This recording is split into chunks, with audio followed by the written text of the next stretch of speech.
Hi everyone, I hope this finds you in good health.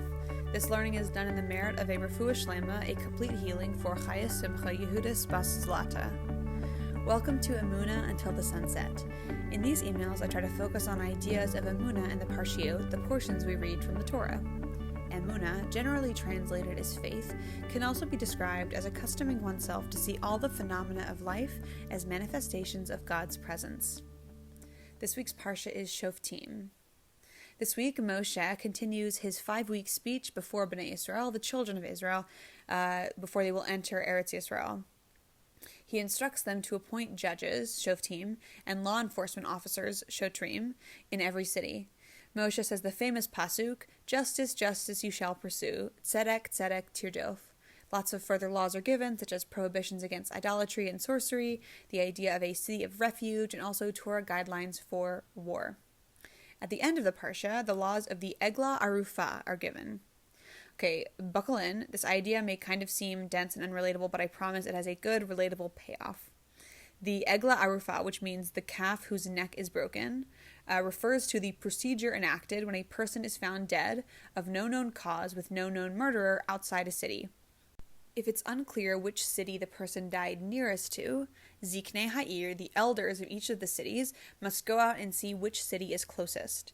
This is a specifically public and somewhat strange ceremony, so I'm going to list the events in order. Okay, so the first thing is that the elders of the closest city are to bring out a calf called the Eglah Arufah that has never worked, to be killed in a field that has never been sown or reaped and will never be. Okay, so we have a calf who has never worked and a field that's never been sown or reaped. Then the Kohanim, the priests, arrive. The elders make a declaration to God that our hands did not shed this blood, nor did our eyes see it done. They request atonement for the community to remove the guilt of an innocent person being killed. Okay, what is up with this ceremony? It's a genuine question. We don't know. The Eglah Arufah is listed in some sources as an example of a chok, a law that we do not understand the reasoning for. We may not know for sure, but we can hypothesize why. To address some main points, why do this? Did anyone really suspect the old, important people of a city as having murdered someone? No. According to the Mishnah, by saying we didn't do it in the ceremony, the elders of the city aren't actually denying being suspects in the crime. What they're saying is, we did not neglect this person or our duties as leaders, and therefore we did not inadvertently cause this death. The Mishnah goes on to explain from both the perspective of the victim and of the murderer.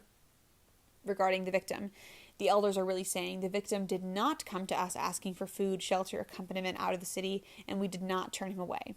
Regarding the murderer, the elders are saying we didn't allow the murderer to escape, reminding the elders of their responsibility to make their cities safe, just places.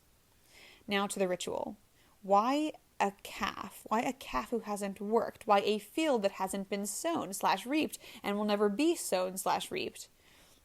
Okay, so I think there's a word in Hebrew that refers to when you have a hunch of what commentators will say about a particular pasuk, and you're right. I don't know what that word is, but this happened to me with this situation. So after spending a lot of time trying to find meaning on the surface of Jewish texts without referring to other way smarter/learned people, I am learning something.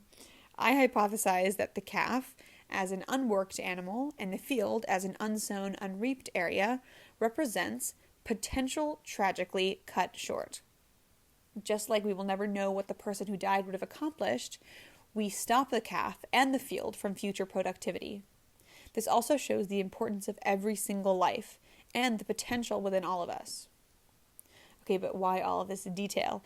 And why did I feel the need to share this with all of you? There actually isn't that much detail in relation to the rest of the Parsha. This whole procedure is only like 9 psukim, 9 lines at the very end of the Parsha. And why did I share this with you? I think it's a cool, kind of obscure Torah idea that has a really beautiful message. Life is valuable, and we have a responsibility to help others. You can't let someone go unattended in a place where it may not be safe. You cannot let someone go hungry if they ask for food. And finally, we learn about achrayut, or taking responsibility, also known as achrayus, depending on your pronunciation. If you don't act, who will? I've spoken about the bystander effect in my emails before, but I heard a really interesting new take on this idea today, actually.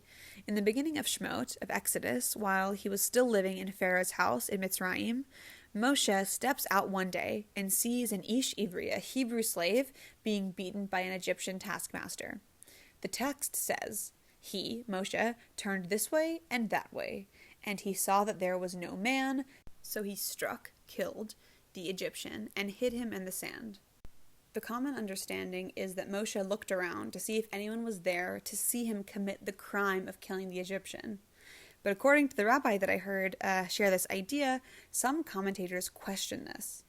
If tons of people are working and just generally around, there's no way Moshe was really making sure no one saw him. Obviously, people would see him do this major act. The commentators say that Moshe wasn't watching his back. He was rather looking around to see if anyone else was going to stand up for the Ish Ivri, the Hebrew slave. So yes, Moshe turned this way and that way and saw that there was no man, but what he was really looking for was someone who would act out of achrayut, out of a sense of responsibility. He saw that there was no man, and so he acted himself, protecting his fellow Ivri, his fellow Hebrew. Because of this concept of achrayut, I also feel responsible to tell you that the ceremony of Egla Arufa has been abolished since the 1st century CE, but the we are responsible for each other idea lives on in Jewish thought. Now to bring this to a personal level, the parsha begins with the sentence, Shoftim v'shotrim titen lecha b'chol sha'arecha.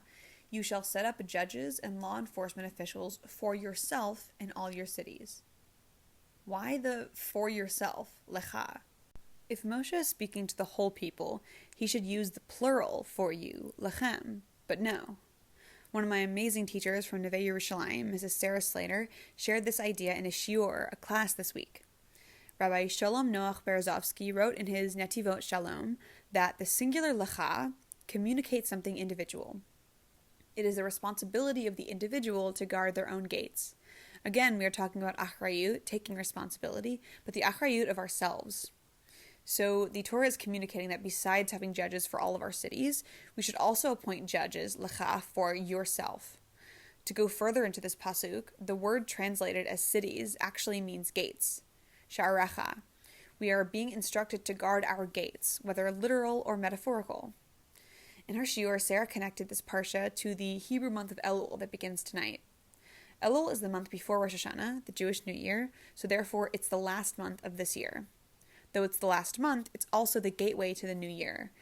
It's the time where we begin our self-work, where we are encouraged to do a cheshbon hanefesh, an accounting of the soul. A cheshbon hanefesh involves taking account of the past year, where you are in your growth, what characteristics you've succeeded in developing, / what characteristics you want to work on. Our upcoming year depends on the quality of our cheshbon hanefesh in Elul. This weekly email actually was part of my cheshbon hanefesh last year, which Sarah herself encouraged me to do. In her shiur, Sarah read a few children's books out loud, asking us to listen to each one and guess what part of the book she changes when she reads them to her kids. In one book, the change was the way one character made an inconsiderate action, and in another, it was changing the word lucky to blessed instead. All of these things she changes under the premise of protecting her kids from being exposed, even for a little, to negative traits. Negative thoughts, like negative experiences, stick with us. Not only do children deserve to be protected, but so do we. Sarah explained that even if it's just protecting ourselves from an action that wastes time or a habit that makes us less productive, guarding our own gates is important for all ages. The gateways to ourselves to protect are our 5 senses: seeing, hearing, smelling, tasting, and touching. We appoint judges by policing carefully what we take in, what we see with our eyes, hear with our ears, smell with our noses, and speak with our mouths. So I ask a question. What gate do you want to guard as we prepare to start fresh for the year 5781? Thank you so much for listening. Shabbat Shalom. And Chodesh Tov. Happy new month.